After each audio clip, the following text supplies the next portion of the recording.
All right, welcome to our show today. We're going to talk a little bit about our Roane Youth Basketball League. I have with me Dr. Watson. Welcome to the show. Thanks for having me. And we're going to talk a little bit about the league you've put together here in Roane County for our county schools, a youth basketball league. Tell us a little bit about the league, the ages it covers, the locations it's at, and a little bit about the mission or goal of the league. Sure. This league's been around Roane County in different shapes and forms. We've formalized it a little bit over the past few years, and fortunately we have schools from all four areas of the county that participate. Teams from Gary, teams from Walton, teams from Reedy, and teams from Spencer that have participated in our league and have so for the past couple of years. Right. We include 3rd and 4th graders and 5th and 6th graders and have our league divided up in those two age groups. And the 3rd and 4th graders play each other in games and practice together, and then the 5th through 6th do the same. Correct. So that they stay in age-appropriate groups. Talk a little bit about the sponsors. I know you work pretty hard in the community to get sponsors to sponsor each team, and we have a list of sponsors as well, but talk a little bit about getting those sponsors together and how they help out the league. Yeah, we've been really fortunate. We've had great community support for our league. I had one lady I'll give a lot of credit to, which is Vicki Hughes, who contacts most of our sponsors for us. But we have a sponsor for every team, and we have 2 extra sponsors this year. Between our sponsors and what we charge children to play, we cover everything that we need in the league, so including insurance for the children and uniforms and all those good things. We have 2 sponsors for our teams in Gary. That's Ashley Insurance and Family Health Care. Right.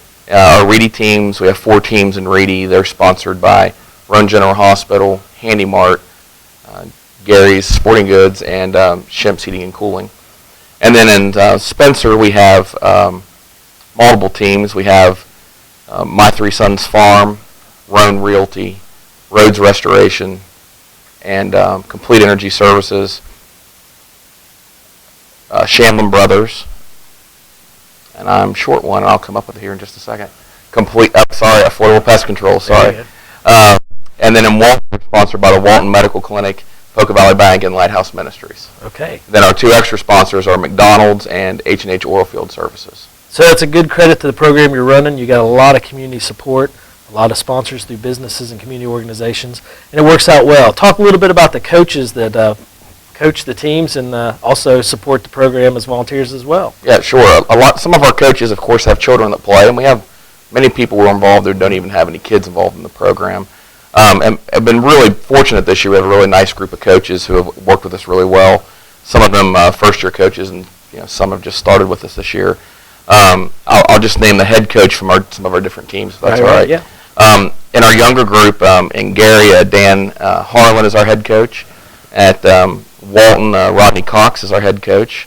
And then in Spencer, we have Robert Smith and Jason Ash.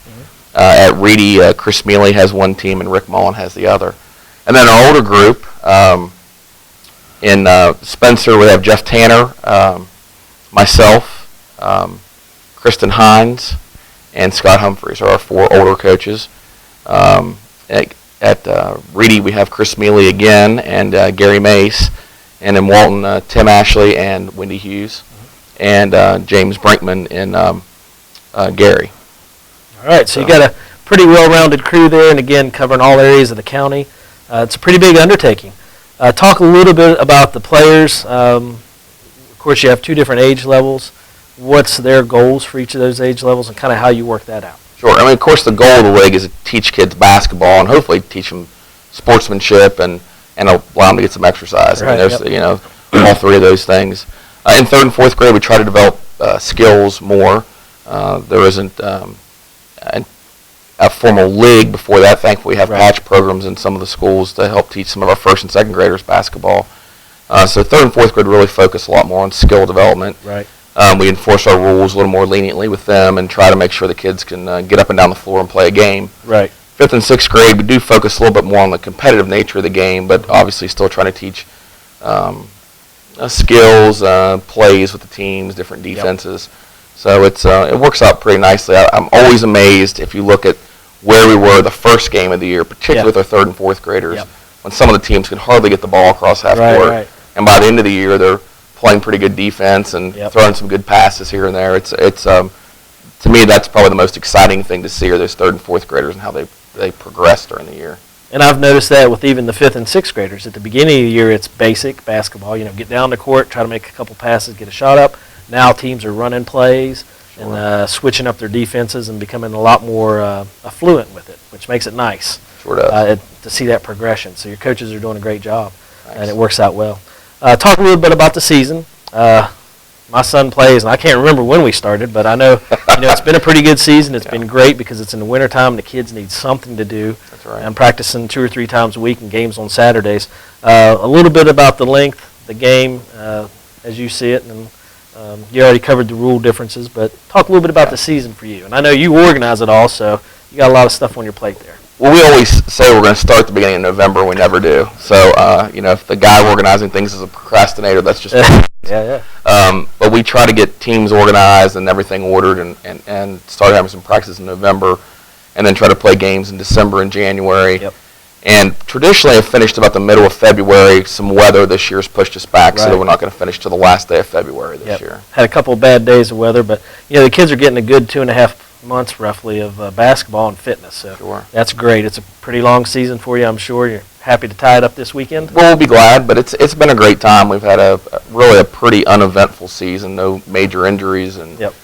no major disagreements, and we don't usually have them. Yeah. Thankfully, our coaches typically do a good job of focusing on developing kids more than the competition. But. And you had referees this year. I've noticed 3 different ones roughly, and they do a fantastic job. And I think that's a big aspect of the league is having referees from outside come in, and I hate to say real referees, but real referees. Right. Talk a little bit about that and how that helps. Well, that's been a difference for us this year. We have traditionally reffed games either with just coaches on a game-by-game basis, or some years we've had some volunteers come in or some college students come in and referee for us. And I don't have any complaints about the way things have gone in the past, but we did notice that we brought in outsiders to ref our games who ref games in different leagues and different places that in general it improves the quality of basketball, and it from the competitive standpoint, I guess it makes it all a little more neutral. Right. So we tried hard this year to have refs for the majority of our games and have been pretty successful with that. And those guys have done a nice job. Most of them ref in some youth leagues in the Kanawha Valley. Right. And so they're familiar with what youth league basketball is and what the goals are. And everybody can always complain about referees, but these guys have been fair. They've been kind to the children. We ask them to try to show the kids what they did wrong when they make a mistake. It's been a real plus. Yeah. It was more of an undertaking for us, obviously, as a financial aspect of that, and that's where some of our extra sponsors this year have made all the difference for us. And I'm sure scheduling as well. But you're right. I've noticed that in the beginning of the season, the referees would stop play and say, "Okay, here's what went wrong," and would talk to a player about how to improve or what the correct rule is, which is always nice to see. The kids are learning that way. Right. So I will say the referees have done an excellent job, and I think that's a great aspect of your program. Well, appreciate that. Thank you. So we're coming into this weekend. It's a playoff weekend. Right. You're playing both Saturday and Sunday. Talk a little bit about how that shapes up for you, how you put it together, and what people can look forward to. Okay.